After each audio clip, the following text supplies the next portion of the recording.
Bonsoir, chers concitoyens. Faisant suite à l'installation des députés de la 15e législature ce lundi 2 décembre 2024 et à l'élection du président de l'Assemblée nationale et des membres du bureau de l'institution parlementaire, le chef de l'État a décidé de procéder à un réaménagement du gouvernement tout en maintenant le nombre précédent de ministres et secrétaires d'État qui est de 30. Je voudrais d'abord remercier le peuple sénégalais souverain d'avoir réitéré sa confiance à son Excellence M. Bassirou Diomaye Diakhar Faye, président de la République du Sénégal, en donnant le 17 novembre 2024 une majorité qualifiée de 130 députés à la liste du parti au pouvoir, le PASTEF. Je remercie particulièrement le président de la République pour sa confiance renouvelée en ma personne, en me demandant de continuer à diriger le gouvernement après ces élections nationales qui nous permettent de mettre en œuvre, avec le concours de toutes les forces vives de la nation, l'agenda de transformation porté par la vision d'un Sénégal souverain, juste et prospère. C'est dire que le gouvernement continuera à se mobiliser pour faire face aux urgences économiques et sociales. Il s'agira aussi d'assurer le succès de la campagne de commercialisation agricole, d'accentuer la lutte contre la vie chère et l'amélioration du pouvoir d'achat. Il s'agira de redresser les finances publiques à travers l'adoption prochaine de la loi de finances pour l'année 2025, l'exploitation optimale de nos ressources naturelles et la relance de l'économie nationale.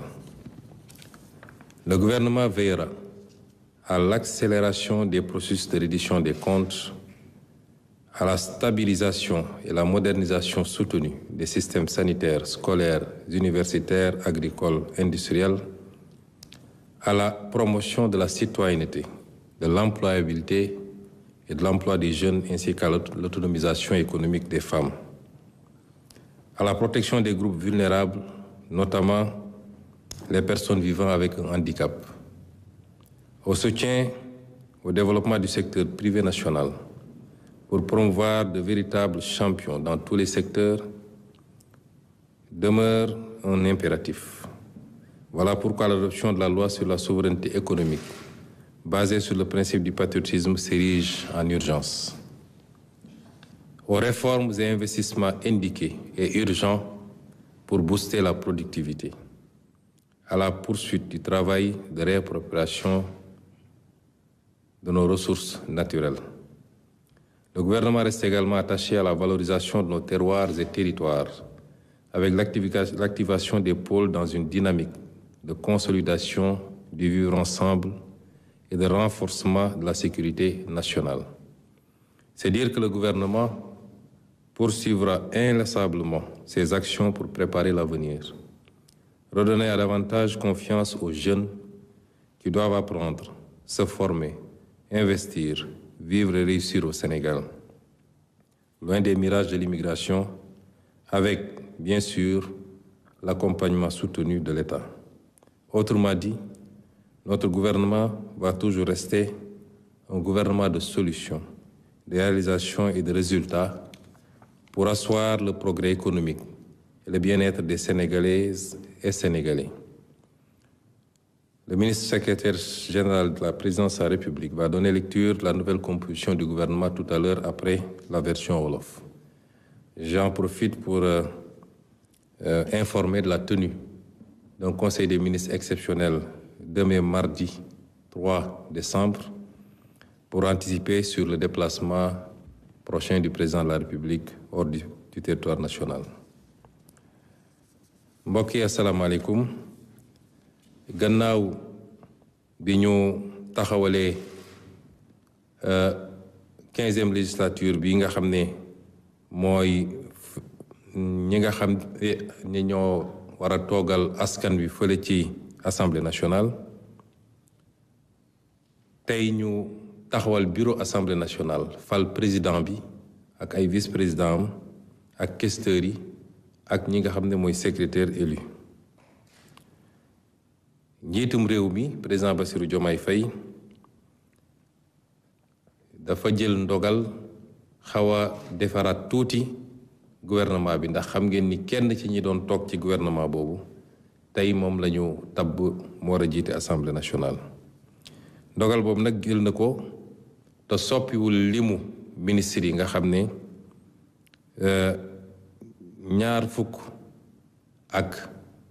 20 la ci ay ministre ak juróomi secrétaire d'État boo ko dajalee yëpp muy fanweer. loolu soppiwu ko. ñu ngi kon dellu gërëm ak sant ak delloo njukkal askanu Sénégal mi nga xam ne ci élection yi ñu jóge dellu nañu feddali seen kóolute ci président Bassirou Diomaye Faye bi nga xam ne juróom-ñetti weer ci gannaaw tàbboon nañ ko njiitum réew. ci naka ci jox ko majorité bu am doole assemblée nationale bu mun a wéyal li nga xam ne mooy programme am. gannaaw gi it ñuy dellu di gërëm président de la république mi nga xam ne wéyal na kóoluteem ci ñun ngir ñu jiite gouvernement bi mun a appliquer wala doxal li nga xam ne mooy programme. ñuy dalal xelu Sénégalais ni gouvernement boobu nag ci tànk yi mu taxee woon ci juróom-ñetti weer yi tey yàlla matal na mbir mi wala gën na ko yembal bi ñu joxee majorité assemblée nationale dina continuer li mu doon def tey la ciy gën a teg tànkam. bokk na ci loolu mooy campagne agricole bi ñuy dugg mooy lépp loo xam ne lu nit jiwoon la, moo xam gerte la, moo xam saalu darkase yi la, moo xam produit maraîcher horticole yi la, ñebbe geeg ceeb beeg ñoom seen. ñu war a jublu nag ci ñooñu nga xam ne baykat yi war nañ koo jaay. gouvernement bi dina jël matuwaayu mat sëkk ba campagne agricole boobu dox ni mu war a doxee.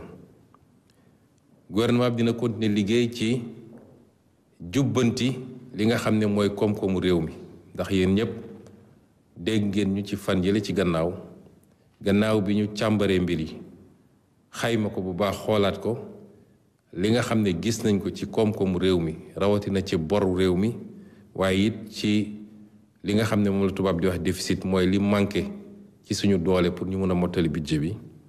liggéey boobu nag gannaaw def nañu constat bi ba gis ni fañ ko nattoon weesu na foofu, ci la gouvernement bi door jël ay matuwaay pour loolu yëpp ñu jubbanti ko.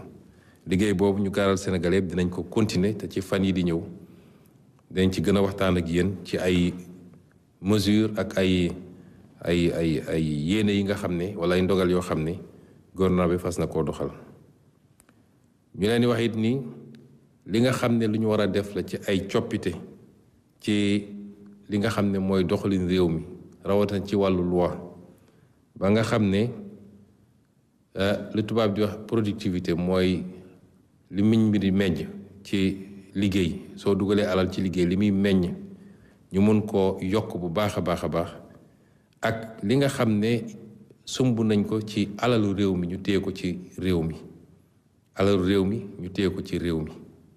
loolu di lu am solo, moo xam bépp xeelu alal li nekk ci géej gi, li nekk ci ressources naturelles yi, pétrole, phosphate, zircon ak leneen ak leneen. moom liggéey bu am solo buñ ci sumb, ñuy gaaral sénégalais ni dinañ ko accélérer ba lépp loo xam ne moomeelu Sénégal la, àqu Sénégal la, ñu téye ko fii ci biir réew mi, gannaaw gu ñu séddale ko ci ni mu gën a rafete. waaye it li nga xam ne mooy reddition des comptes, mooy képp koo xam ne mës nañ laa dénk te yemoo fa nga war a yem ba jaxase poosu askan bi ak sa poos, ñu fexe ba loo jëloon te moom moo ko ñu delloo ko ci biir réew mi.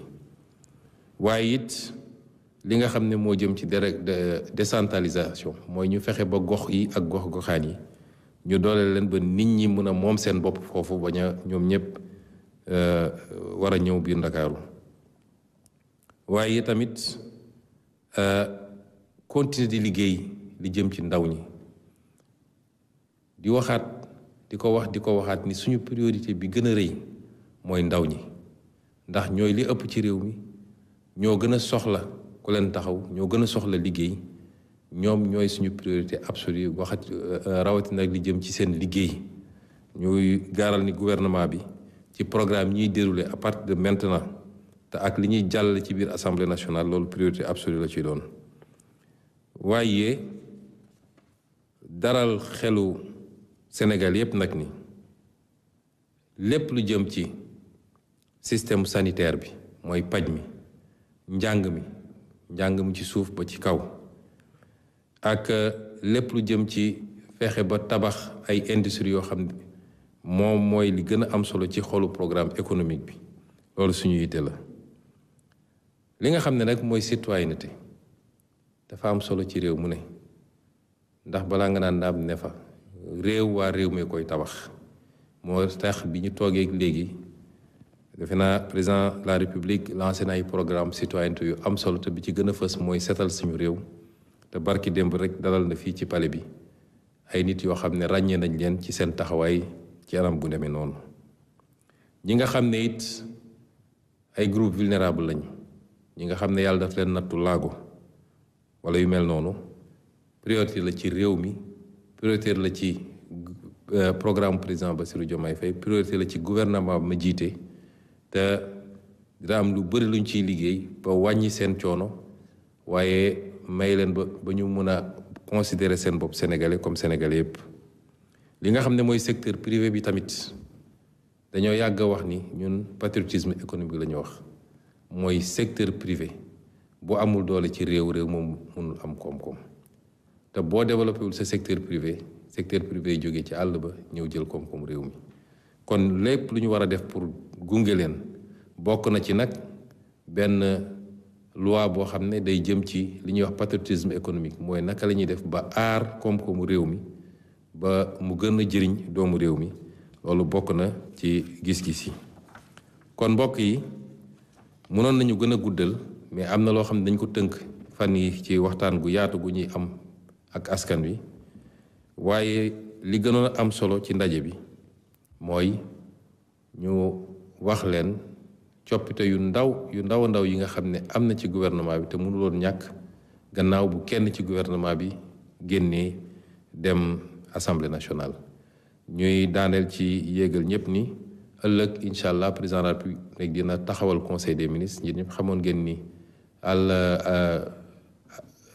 par mercredi lañ ko daan def waaye comme njiitu réew mi dafa war a tukki te bëgguñu liggéey bi tardé moo tax mu anticiper ko ba ëllëg incha allah dinañ taxawal conseil des ministres fii palais de la république ñu leen di gërëm di leen sant di jox kàddu gi secrétaire général de la présidence de la république mu jàngal leen coppite yi jërëjëf. Merci, Monsieur le Premier ministre. Décret numéro 2024-3326 mettant fin aux fonctions de ministre et fixant la composition du gouvernement.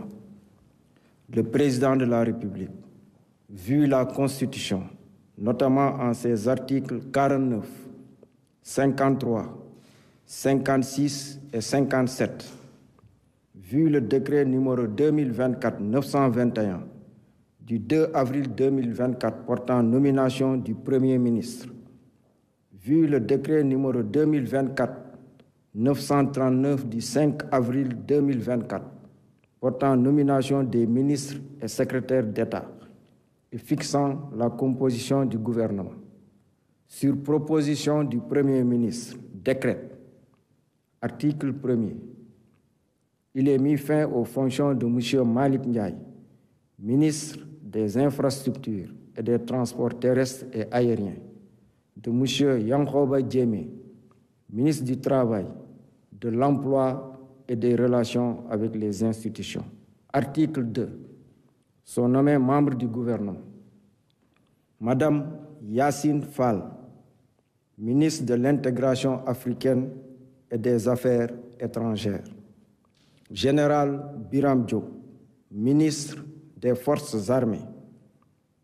Monsieur Ousmane Diagne, ministre de la Justice, garde des Sceaux. Général Jean-Baptiste Tine, ministre de l'Intérieur et de la Sécurité publique, M. Biram Souleye Diop, ministre de l'Énergie, du Pétrole et des Mines, M. Abdourahmane Sarr, ministre de l'Économie, du Plan et de la Coopération, M. Cheikh Diba, ministre des Finances et du Budget, M. Yankoba Diémé, ministre des Infrastructures et des Transports terrestres et aériens, M. Daouda Ngom, ministre de l'Environnement et de la Transition écologique, M. Amadou Moustapha Ndiek Sarré, ministre de la Formation professionnelle et technique, porte-parole du gouvernement, M. Cheikh Tidiane Dièye, ministre de l'Hydraulique et de l'Assainissement, M. Alioune Sall, ministre de la Communication, des Télécommunications et du Numérique, M. El Hadj Abdourahmane Diouf, ministre de l'Enseignement supérieur, de la Recherche et de l'Innovation, M. Serigne Gueye Diop, ministre de l'Industrie et du Commerce, Madame Fatou Diouf, ministre des Pêches et des Infrastructures maritimes et portuaires, Madame Maïmouna Dièye, ministre de la Famille et des Solidarités, M. Abbas Fall, ministre du Travail, de l'Emploi et des Relations avec les institutions, M. Balla Moussa Fofana, ministre de l'Urbanisme, des Collectivités territoriales et de l'Aménagement des territoires, M. Moustapha Mamba Guirassi, ministre de l'Éducation nationale, M. Ibrahim Sy, ministre de la Santé et de l'Action sociale, M. Olivier Boukal, ministre de la Fonction publique et de la Réforme du secteur public, Madame Khady Diène Gaye, ministre de la Jeunesse, des Sports et de la Culture, M. Mabouba Diagne, ministre de l'Agriculture, de la Souveraineté alimentaire et de l'Élevage, M. Alioune John, ministre de la Microfinance et de l'Économie sociale et solidaire, M. Muntaga Diao, ministre du Tourisme et de l'Artisanat, M. Amadou Chérif Diouf, secrétaire d'État auprès du ministre de l'Intégration africaine et des Affaires étrangères chargé des Sénégalais de l'extérieur, M. Ibrahima Thiam, secrétaire d'État auprès du ministre de l'Industrie et du Commerce chargé du développement des petites et moyennes industries, M. Mohamed Talandaou, secrétaire d'État auprès du ministre de l'Urbanisme, des collectivités territoriales et de l'aménagement des territoires chargé de l'urbanisme et du logement, M.